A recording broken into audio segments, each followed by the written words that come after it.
വേനൽ മഴ കിട്ടാക്കനിയായത് കാർഷിക മേഖലയ്ക്ക് പിന്നാലെ മത്സ്യമേഖലയ്ക്കും തിരിച്ചടിയാകുന്നുണ്ട്. കടൽ മത്സ്യങ്ങൾ ഉൾവലിഞ്ഞതോടെ കടുത്ത പ്രതിസന്ധിയിലാണ് തീരമേഖല. കഴിഞ്ഞ കുറേ ദിവസങ്ങളായി ഇന്ധന ചെലവിന് പോലും മത്സ്യം കിട്ടുന്നില്ല എന്നാണ് തൊഴിലാളികൾ പറയുന്നത്. കാലാവസ്ഥാ വ്യതിയാനം സാധാരണ മഴക്കാലത്താണ് തീരദേശ മേഖലയെ ബാധിക്കാറ്. എന്നാൽ ഇപ്പോൾ വേനൽക്കാലത്തും രക്ഷയില്ലാതായിരിക്കുന്നു. കനത്ത ചൂടിൽ രക്ഷ നേടി മത്സ്യങ്ങൾ ഉൾവലിയാൻ തുടങ്ങിയതോടെ തീരദേശ മേഖല ഇപ്പോഴും പ്രതിസന്ധിയിലാണ്.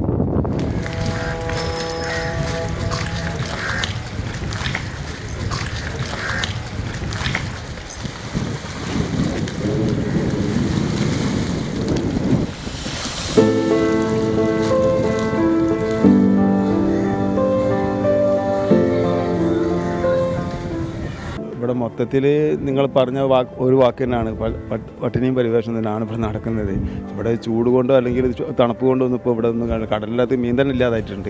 ഈ കാണുന്ന വഞ്ചികളെല്ലാം തന്നെ കണ്ടില്ല നിങ്ങൾ, ഒന്നും പണിക്ക് പോകാതിരിക്കുകയാണ്. ഇപ്പോൾ വളരെയധികം കഷ്ടപ്പാടെന്ന് പറഞ്ഞാൽ വളരെ അങ്ങേയറ്റം കഷ്ടപ്പെട്ട ഒരു സമയമാണിത്. എങ്കിൽ പോലും പുറത്തറിയിക്കാതെ ജീവിക്കാൻ പഠിച്ചിരുന്ന ആളുകളാണ് ഇവിടെ ഉള്ളത്. കഴിഞ്ഞ കുറച്ചു നാളുകളായി ഇതാണ് അവസ്ഥ. മത്സ്യബന്ധനത്തിന് പോയാൽ ഒരു കുട്ട മത്സ്യം പോലും ഇല്ലാതെ തിരിച്ചു വരുന്നവരുമുണ്ട്. സാധാരണ ഫെബ്രുവരി, മാർച്ച്, ഏപ്രിൽ മാസങ്ങളിൽ ഇടമഴ ലഭിക്കുന്നതിനാൽ മത്തിയും അയലയും ഒക്കെ വള്ളങ്ങൾക്ക് ലഭിക്കുന്നതാണ്. എന്നാൽ ഇത്തവണ മീനുകൾ തീരം തൊട്ടില്ലെന്ന് തൊഴിലാളികൾ പറയുന്നു. നമ്മൾ മീൻ കച്ചവടക്കാരാണ്, മീൻ കിട്ടാതെ പിടിക്കുക. ഇപ്പം എങ്ങനെ കൈ നിൽക്കാൻ പറയാൻ പറ്റില്ല. ഇപ്പോൾ പെണ്ണുങ്ങൾ എങ്ങനെ പണിയില്ല, പൈസ വയ്ക്കാൻ ആവാറും മീൻ വേണ്ട, മീൻ കിട്ടാനും ഇരിക്കാൻ ഭയങ്കര ചൂടാണ്. പോണവരെല്ലാം മടങ്ങി വരാം. ബോട്ടാർക്ക് കടാണ്, തോണിക്കാർക്ക് കടാണ്, കടത്തിമ്പോൾ മുങ്ങിയെടുക്കാണ്. ചെറിയ ബോട്ടുകൾക്ക് കുറഞ്ഞത് 25,000 രൂപയുടെ ഇന്ധനമെങ്കിലും പോയി വരാൻ വേണം. പണിക്കൂലിയോ വേറെയും. നഷ്ടമായതോടെ ഇപ്പോൾ കടലിൽ പോകാറില്ല. പട്ടിണി കിടന്നാലും കടം വരുത്തി വെക്കണ്ടല്ലോ എന്ന് അവർ പറയുന്നു. 7 മാസം കഴിഞ്ഞ് ഇവിടെ തൊഴിൽ നഷ്ടപ്പെട്ടിട്ട് എല്ലാം വെറുതെ നടക്കുകയാണ്. പട്ടിണീൻ്റെ വക്കിലാണ് ഇപ്പോൾ എല്ലാവരും. ഇവിടെ ഒരു 10 ഉറുപ്പ്യ പോലും കിട്ടാനുള്ളൊരു മാർഗം കടലുകൊണ്ട് നമുക്ക് മത്സ്യത്തൊഴിലാളികളില്ല. മത്സ്യത്തൊഴിലാളികളെ നോക്കാൻ ഇവിടെ ആരുമില്ല. ബോട്ട് വരുമ്പോൾ മാത്രം ബോട്ട് ചെയ്യണമെന്ന് പറഞ്ഞു വരും, അല്ലാതെ അത് കഴിഞ്ഞാൽ പിന്നെ ഭാഗത്തേക്ക് ആരുമില്ല. തെരഞ്ഞെടുപ്പിന് വോട്ട് തേടി എല്ലാവരും വന്നു. വോട്ടെടുപ്പ് കഴിഞ്ഞതോടെ ആരുടെയും കൊടി പോലും കാണാനില്ല. പക്ഷെ അവർക്കതിൽ പരാതിയുമില്ല. ഈസ്റ്ററിനും വിഷുവിനും പെരുന്നാളിനും തീരം വറുതിയിലായിരുന്നു. ആരും ഇവരുടെ കാര്യങ്ങൾ അന്വേഷിച്ചില്ല. ആരോടും ഇവരൊന്നും പറഞ്ഞതുമില്ല. കടലിലെ മക്കളോട് സംസ്ഥാന സർക്കാരിനും കേന്ദ്ര സർക്കാരിനും അല്പം കരുണയാവാം.